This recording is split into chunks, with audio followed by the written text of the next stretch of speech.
So I guess we can start by the 1996 missile crisis in the Taiwan Strait. Back then, I think China made two mistakes. Of course, hindsights are always 2020, but if we look at what the Clinton administration and the following Bush administrations has been doing ever since, is before 1996 missile crisis, the U.S. Pentagon basically just leave Taiwan alone, regardless of the military imbalance across the Taiwan Strait. But after that, we saw that U.S. Started selling not only advanced military weaponries, but also trying to educate and to train Taiwanese military officers and the soldiers here to keep up with the world standards. So I guess that is the first mistake. And then the second one is it helped President Lee Teng-hui won the 1996 presidential election by a very wide margin. And also with President Lee Teng-hui's tremendous mandate in 1996 presidential elections, Lee Teng-hui started his the so-called Taiwanese or Taiwanization process, and then which 8 years later we saw that the sense of Taiwanese awareness has grown tremendously, and in a few recent polls we saw that more and more people are calling themselves Taiwanese rather than Chinese. So I guess in that sense, China's military provocations and as well as their rattling of sabers really didn't help Taiwan. Didn't really help bring Taiwan to its arms. Rather, it's pushing Taiwanese further and further away. So I guess that is the first point I want to raise. And the situation, the current, the missile threat is very real. But whether China is going to use them, I guess from the military and psychological warfare's point of view, we can see that as soon as the first missile is launched, the effect of the ballistic missile threat will diminish dramatically, or will decrease dramatically, rather. So really, even though China's missile inventory is continuously building up, but the threat for average Taiwanese is there. But I guess people are getting, I should say, getting used to this missile threat. And even though Taiwanese are living under the shadow of the Chinese military intimidation, as well as political coercion all the time, but I guess people are getting used to this and trying to still live a day-to-day life. And as we can see, the political leadership in Taipei is also trying to accommodate this situation. And to better or worse, I guess Taiwan has figured out a way to coexist with China, even though it's sometimes peacefully and sometimes it's not so peacefully. But I guess as we can see, the cross-strait economic development has been booming over the past decade or so.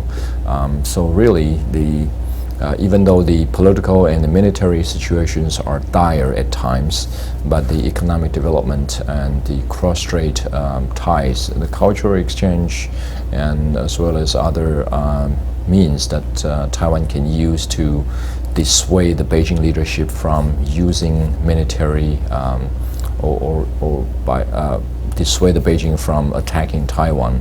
I guess to that end, we see that Taipei is doing quite well. If we put ourselves in Beijing's shoes, we can see we have a whole array of problems to solve, ranging from non-performing loans in state banks. Currently is rising at over 30% of the bad loans, and in a normal country, in a normal bank, they would certainly declare bankruptcy. But the reason why Beijing's or the China's state-owned banks still survive is because of the seemingly non-stop foreign direct investments keep pouring into China, and we can also see this upsurging of this unemployment rate keeps skyrocketing, and just another problem is the over 70% of China's national resources are dedicated to the state-owned enterprises, and yet these enterprises produce less than 30% of the GDP. So we can see a tremendous amount of waste and inefficiency still in China, sort of the pre-industrial level. I wouldn't go as far as saying that, but then we see a tremendous amount of waste and the inefficiency in China's manufacturing sector, and civil disturbances and the gap between the urban and the rural areas and so on and so forth. I mean, Beijing certainly has a very wide array of problems to solve. The Taiwan issue, in many people's mind, even though Beijing has tried to warn Taiwan and to warn the rest of the world, and to a larger extent, they successfully injected this impression or the perception that should Taiwan declare independence, then a war will be inevitable.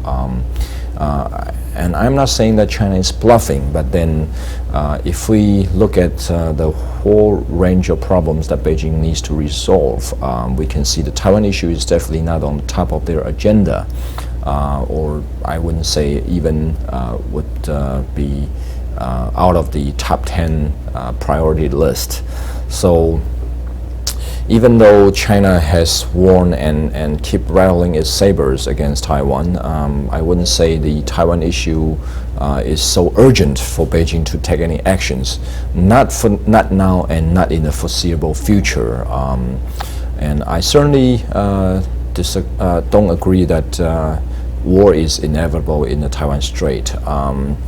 If Taiwan declares independence, then for regime survival, we can see for a dictatorial regime, an autocracy like Beijing, regime survival is certainly very important. And the problems that I just mentioned, the bad loans, the unemployment rate, the state-owned enterprises, and so on and so forth, they are very critical to Beijing.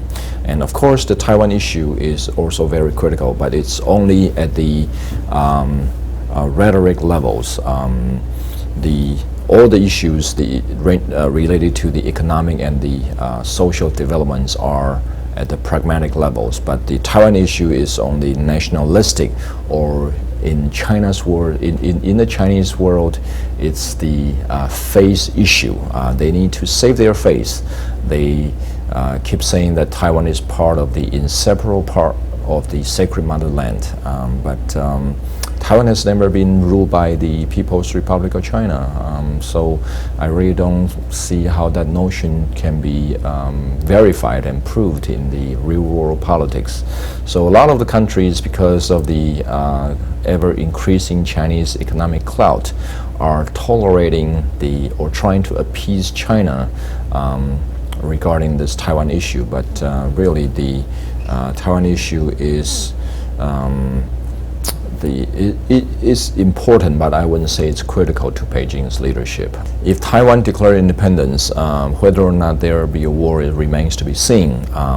And the reason why I say that is because the Taiwan issue is a face issue. It's not the real issue of life and death.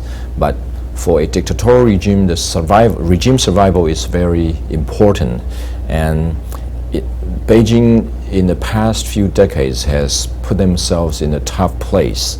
they try to indoctrinate the Chinese that Taiwan is part of the sacred motherland, and should Taiwan break away from China, then that means war. They have boosted this nationalistic sentiment inside China, and this sentiment has grown, has becoming stronger and stronger as days go by.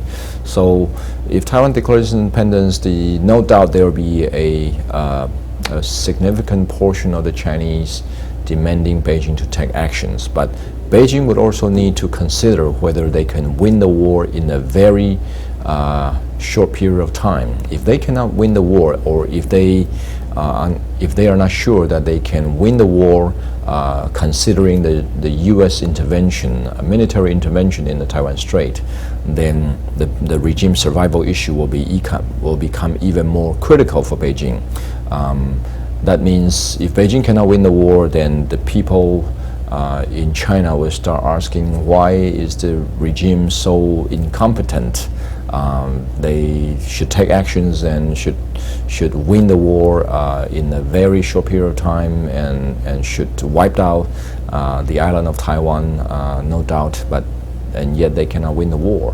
So I guess there are several factors they can consider, and really war is a very complicated human activity that you cannot simply say that if certain party do this, then I will do this. This is a red line that kids do all the time. But in real world politics, there are many other objective as well as subjective factors that one must consider. The U.S. intervention, the Japanese reaction, the Japanese response, and also the world's response is, in particular, the response tied to the foreign capitals or the economic development to China. So I guess these are all factors that Beijing leadership needs to consider in order to wage a war before they can even wage a war against Taiwan.